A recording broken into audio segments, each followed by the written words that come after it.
It's the Real Estate Podcast, brought to you by ANZ Home Loans for financial well-beings. And welcome to another episode of the Real Estate Podcast, available on iHeartRadio every morning and also on Spotify and Apple and wherever you get your podcast from. It is Friday. Yes, the wind down for our week has started. It is the 9th day of September for 2022. Now, not so much of a celebration is a couple of days ago. Of course, we had the rate hike. People like you, maybe not like you, if you're lucky enough not to be in this position, having to sit down and working out the next cutbacks to be able to pay the mortgage, the pullback, the curbing of expenditure, the cutback on cutbacks for some people, just to get through so you have the ability to keep moving forward.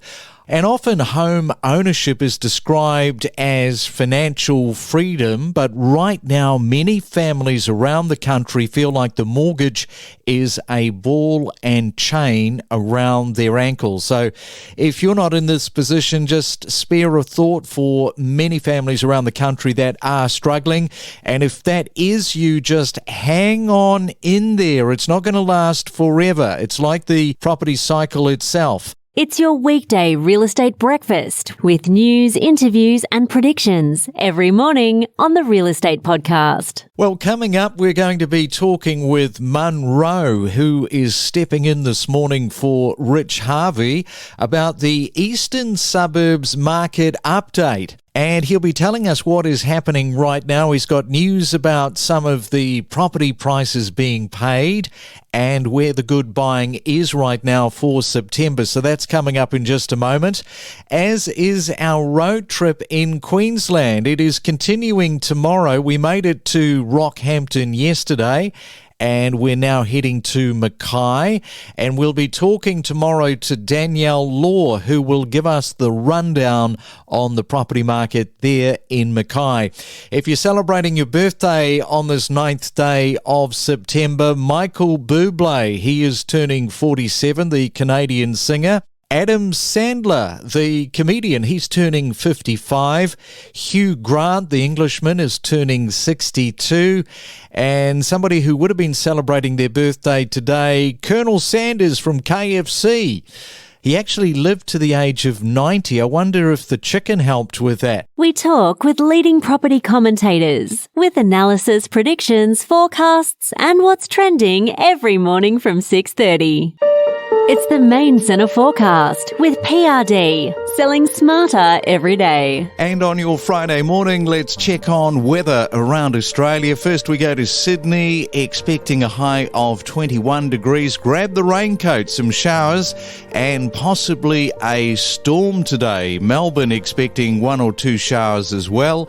Your high of 20 degrees. Brisbane expecting rain at times, also a possible storm, and a high of 23 degrees. And to round things off in Perth, also expecting some showers today, and your high of 20 degrees. We are just as addicted to property as you are. Every weekday morning from 6:30. Let's Talk Property, a podcast series with Rich Harvey. Well, the Sydney Eastern Suburbs, as you know, have some of the most exclusive real estate in Australia, and you only have to look at locations like world-famous Bondi Beach or trendy Coogee Beach, which is one of my favourite spots, or to the exclusive enclaves like Double Bay and Vaucluse. And long-term residents there will tell you of the first-class amenities that the East offers and also provides. And many buyers, they aspire to buy real estate in the eastern suburbs, but are often daunted by the high prices and the challenges of finding a property that is just right for their future needs. And getting a foothold into the eastern market requires tenacity, detailed research, and a lot of street smarts to put you ahead of other buyers. So to help uncover all of this and to unpack what is happening in the eastern suburbs market, we have Monroe Donan, the Principal and Director of Property Buyer East. And welcome, Monroe, to the Real Estate Podcast Breakfast. Good morning, Craig. Thank you for inviting me. So let's get right into it and look at the eastern prices. Where are they heading right now? Craig, interesting question. Definitely seeing more stability within the eastern suburbs, especially the eastern beaches, and for more A-grade property in prime locations. I don't see a market correcting radically in our patch. Most of the correction we have seen actually take place over the last 6 months. The markets are pretty patchy, depending on the areas you're looking at. Currently, there's a 50%, circa 50% clearance rate. However, another 15 to 20% of the inventory is sold within a few weeks after auction. Technically, looking at a 65 to 70% sold within weeks. This is not really a collapsing market, in my opinion. And looking at price guides for the East, agents are no doubt using price guides. How realistic are these price guides? That's the first part of my question. And the second part is, at this moment of time, is anything selling over the guide? That's a very interesting question, and believe it or not, there actually are a few, and I've got a few examples for you. And as I said before, we're looking at markets within markets, and it is a little bit patchy depending on the areas. Certain properties are selling very quickly pre-auction, as people are still scared of losing out and are prepared to pay a premium where there is low supply of product. Give you a couple of examples based on that. A property in Coogee guiding $3 million last week, within 3 days of opening, sold for $3.6 million pre-auction. I went to the first open and I could not believe the amount of people falling over each other with a 20% premium.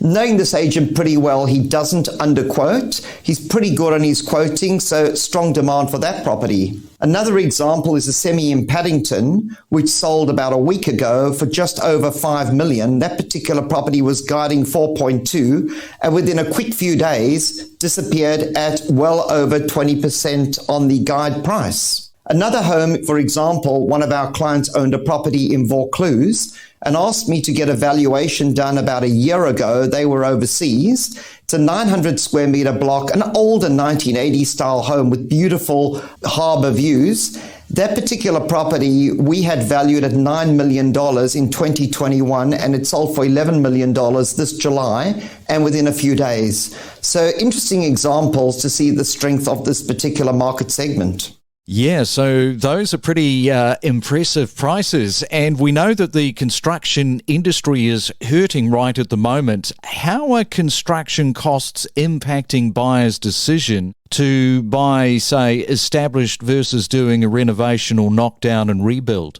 Craig, it's an interesting question. I've had a chat with a couple of builders. I actually bought a property yesterday for a client, a brand new build. And typically what you're seeing is that the cost of steel in the last year has gone up about 47%. The supply chains are affected, as we know. It's difficult to get supplies and there's labor shortages. So the cost of doing a renovation that would have probably cost a cosmetic renovation, cost about $80,000 to $100,000 a year ago, is probably costing you 50% more today. I believe that will settle down as soon as the supply chains, stabilize again. What I am seeing with clients is they're not that motivated to buy something that needs a lot of work, obviously because of these costs, and there are people prepared to pay a premium for something that's beautifully done and of a very high standard. Yeah, okay. And one of the ways to get into the East is by way of apartments. What are the price differences at the moment that you're seeing between houses and apartments? Craig, I would say the biggest difference depends on locations. If we're looking at the Bayside suburbs and the beach locations such as Coogee and Bondi that you mentioned before, where houses can trade well northwards of $8 million, her first home buyers and investors can still get smaller apartments in these areas in the $1 to $2 million range in the beach suburbs. While the luxury higher end apartments with amazing views, obviously in areas like Darling Point, would trade in the mid $3 million to around about $10 million. And similar for the ocean suburbs like Bondi and Coogee.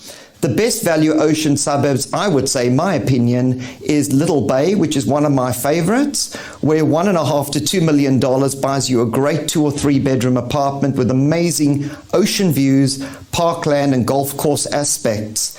This location is 30 minutes from the CBD, and it's almost like having a holiday home close to the city. Luxury houses in the Little Bay area with full ocean views do trade up to $10 million, and similar properties in South Coogee would probably trade for about 30% more than that. All right, so there's a good tip, Little Bay. And supply and demand in the east can sometimes be a real battle. So which suburbs, Monroe, are the most tightly held at the moment? We're seeing a lot of house buyers coming from Bondi and the northern eastern beaches, that's Bondi and north of Bondi, finding great value in the southeastern beaches. For example, Randwick and Coogee buyers with very tight budgets could also be looking towards Kensington, Kingsford and Rosebery, which offer some great homes on large blocks of land in wide streets with excellent access to the beaches, lifestyle and to the city. House buyers in Coogee, Maroubra should possibly consider 5 minutes down the road to get a huge bang for their buck. In areas like Chifley, Matraville and Malabar, I would recommend these buyers be open-minded just to take a look at the amazing opportunities in these areas and what they offer as they're becoming more popular with younger families. Buyers will be very surprised to see what 2 to 3 million can get you in these areas. For example, an older style 70s home, which is very livable on a good 500 to 600 square meter block in a lovely street, or a modern shiny semi around about 300 to 350 square meters of land.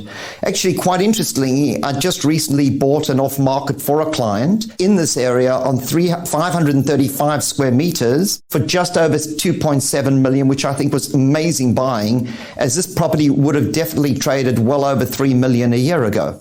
And you mentioned Little Bay. I know that we'll have listeners wanting to know in September for 2022, which is where we are today, are there any other affordable suburbs left in the east?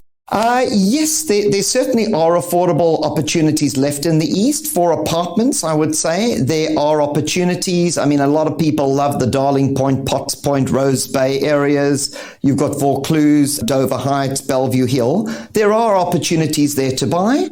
Also your South Coogee, North Bondi areas. And depends on what you're looking for and, what your budget allows. And what is happening at the moment in the rental yields in the east? Are investors coming back into the market? Craig, that's very interesting. What we're seeing is investors are coming back into the market. There's been a major uptick in rentals in the eastern suburbs, with some rentals having risen 20 to 30%, and I've seen it on a property I own myself. That's off the COVID lows, and probably 10 to 15% higher than the pre-COVID days. I do expect this trend to continue due to the low new supply of apartments in the east, really where people want to live. With 195 new migrants expected to enter Australia in the next 12 to 18 months, and the majority probably coming to Sydney or New South Wales, this is going to put extra pressure on rentals, as many of these migrants may not be on a permanent visa, which limit their ability to buy due to FIRB surcharges, and would have to go into the rental market. A lot of new apartments in premium locations in the eastern suburbs are now being designed for owner-occupiers, so they are larger apartments with higher price tags, topping up to $50,000 a square meter, which leaves very little new stock for investors and renters. All right, well, good on you, Monroe. You got through all of that, stepping in for the boss, Rich Harvey, who's away today. You have yourself a fantastic Friday, a great weekend, and again, thanks for coming on to the Real Estate Podcast. Thank you, Craig, and appreciate the opportunity to share with you. We connect you to the best real estate information across Australia. The Real Estate Podcast.